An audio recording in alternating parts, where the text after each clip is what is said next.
নাই সময় দেয়, কত সময় ঘন্টার পর ঘন্টা চলে যায়। সিগারেটে টান দিয়া সুখ টান মারিয়া ফু উপর দিকে দিয়ে তাকায়, দেখে ফু গেল কদ্দূর। জেনা, ব্যভিচার, মদ, জুয়া, আনন্দ, মেলা, এই কত কিছুর মধ্যে ডুবে আছে। মাত্র 1.5 ঘন্টা লাগে, 24 ঘন্টার মধ্যে 1.5 ঘন্টা লাগে 5 ওয়াক্ত নামাজ পড়ার জন্য। মসজিদে আজান দেয় হাইয়া আলাস সালাহ, মুয়াজ্জিন কি কয়? মুয়াজ্জিন বলে হাইয়া আলাস সালাহ, এসো নামাজের দিকে। আপনি যদি জিজ্ঞেস করেন মুয়াজ্জিন চিল্লাও কেন, নামাজের দিকে আসলে কি হবে, মুয়াজ্জিন দ্বিতীয় পংক্তিতে বলে হাইয়া আলাল ফালাহ, এসো কল্যাণের দিকে, নামাজ পড়লি তোমার কল্যাণ হবে, মঙ্গল হবে, কপাল খুলে যাবে, তোমার ভাগ্য খুলে যাবে, আল্লাহর সিজদা দাও।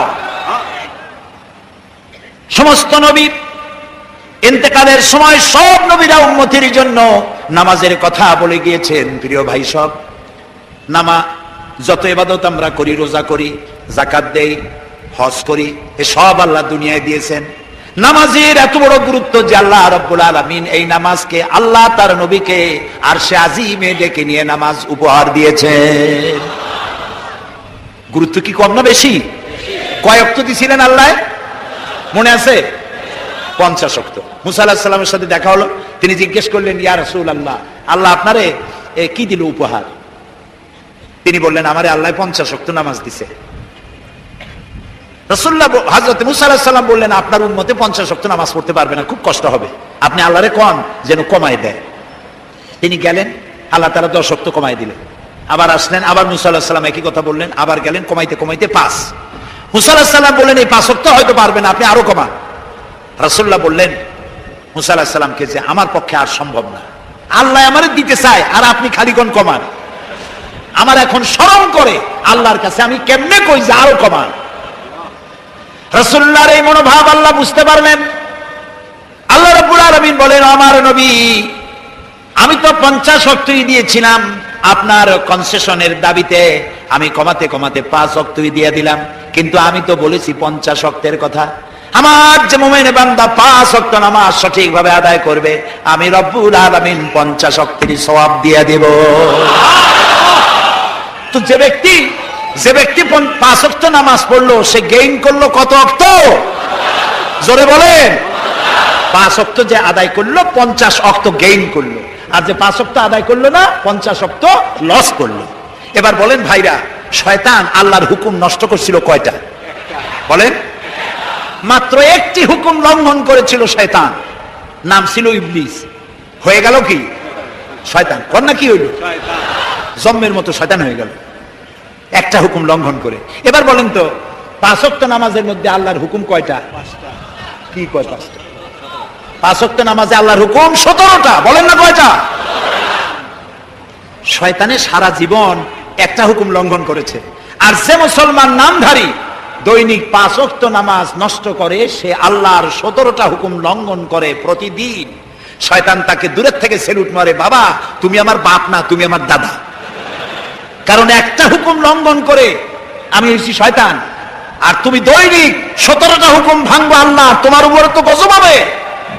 শয়তান এই জন্য ওই ট্রাকের পিছনে লেখা আছে না, বিপদ মুক্ত দূরত্ব বজায় রেখে চলুন।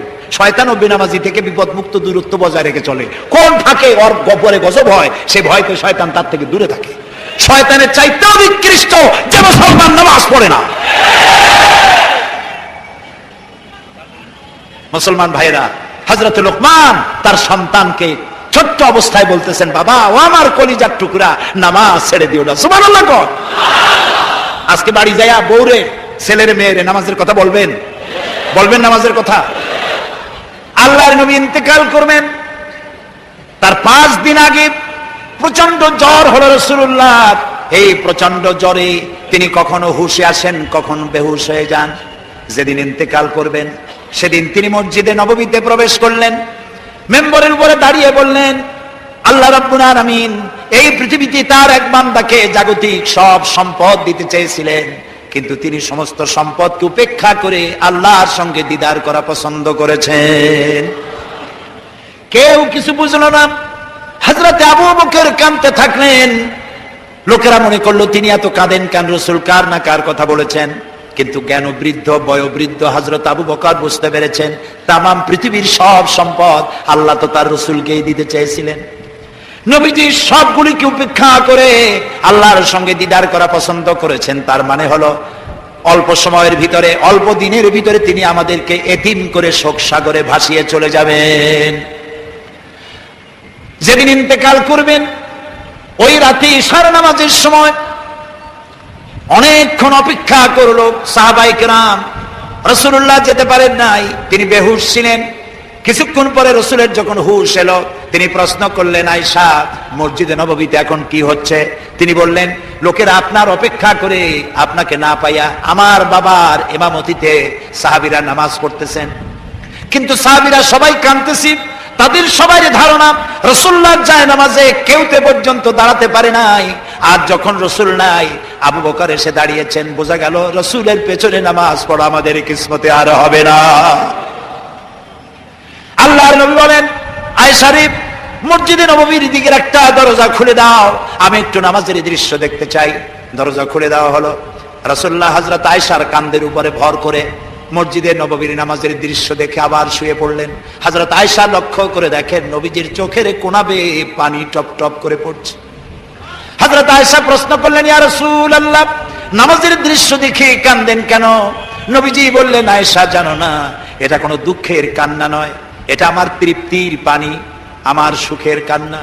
এই নামাজের জামাতকে কায়েম করার জন্য তায়েফের ময়দানে অনেক রক্ত আমার ঝরেছে, সাহাবায়ে কেরাম জীবন দিয়েছেন, উহুদের মাঠে দান দান শহীদ হয়েছে। সেই কষ্টের পর যে জামাত আমি দেখতে পেলাম, আমার ভবিষ্যতের চিত্র চোখের সামনে ভেসে উঠলো। আমার মনে হলো কিয়ামত পর্যন্ত আমার উম্মতের এভাবে নামাজ আদায় করবে। রাসূলুল্লাহ আবার বেহুশ হয়ে বললেন, আজ আর সাহাবীরা কেউ মসজিদ থেকে চলে যান না, সবাই মসজিদে নববীতেই অপেক্ষা করছেন কখন দুঃসংবাদ আসে, সবাই কাঁদতেছেন। রাসূলুল্লাহর হুশ এলো গভীর রাত্রে, লক্ষ্য করে দেখেন মসজিদে নববী থেকে কান্নার গুঞ্জরণ হচ্ছে। ঘরের ভিতরে সবাই কান্দে, হযরত ফাতেমা সব থেকে বেশি কাঁদছেন। রাসূলুল্লাহ ফাতেমাকে কাছে ডাকলেন, কানে কানে কি যেন বললেন, কান্না বন্ধ হয়ে গেল। রাসূলুল্লাহ আবার বেহুশ হলেন। হযরত আয়েশা ফাতেমাকে কাছে ডেকে নিয়ে বললেন, ফাতেমা গো, তোমার আব্বু তোমারে কি বললেন যার জন্য কান্না বন্ধ হয়ে গেল? হযরত ফাতেমা বলে, আম্মা, আমার আব্বা আমার কানে কানে বললেন, ফাতেমা গো, আমার সব সহ্য হয়, তোমার চোখের পানি আমি সহ্য করতে পারছি না, তুমি কেঁদো না। আমি তোমার সুসংবাদ দেই, আমার ইন্তেকালের পরে সবার আগে তোমার সাথে আমার দিদার হয়ে যাবে। হযরত ফাতেমা বলেন, আম্মাজি, আমি এই কথার দ্বারা বুঝতে পেরেছি আব্বার ইন্তেকালের পর আত্মীয় স্বজনের ভেতরে সকলের আগে আমার মউত হবে, আর আমার সম্মানিত পিতার সঙ্গে আমার দিদার নসিব হয়ে যাবে। ফজরে রক্ত হলো, নবীজির হুশ এলো, তাকিয়ে দেখেন হযরতে জিবরাইল দাঁড়ানো। হযরতে জিবরাইল ডাক দিয়া বলেন, আসসালামু আলাইকা ইয়া রাসূলুল্লাহ, আসসালামু আলাইকা ইয়া হাবিবাল্লাহ, ইন্নাল্লাহা ইয়াকরাউকাস সালাম। হে আল্লাহর রাসূল, আল্লাহ আপনাকে সালাম বলেছেন, আর আল্লাহ জানতে চেয়েছেন আপনি কেমন আছেন, যদিও তিনি সবই জানেন। রাসূলুল্লাহ বললেন, জিবরাইল, আমি খুব কষ্টে আছি, ইতিপূর্বে এত কষ্ট আমার কখনো হয় নাই, খুবই কষ্টের মধ্যে আছি। হযরত জিবরাইল বলেন, ইয়া রাসূলুল্লাহ, আজকে একজন নতুন ফেরেশতা আমি সাথে করে নিয়ে এসেছি। আমার পিছনের দিকে তাকায় দেখেন, এই নতুন ফেরেশতা পৃথিবীতে কারো কাছে অনুমতি চায় না তার কাছে আসার জন্য, আপনার কাছে আসার জন্য সে আজ অনুমতি ভিক্ষা চায়।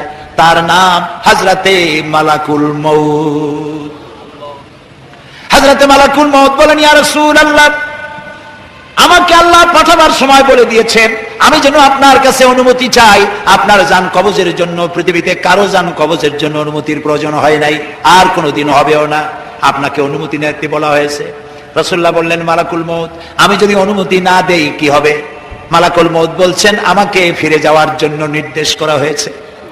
হযরতে জিবরাইল বলেন, ইয়া রাসূলুল্লাহ, অথচ আল্লাহ রাব্বুল আলামিন আপনার দিদারের ইন্তজার করতেছে।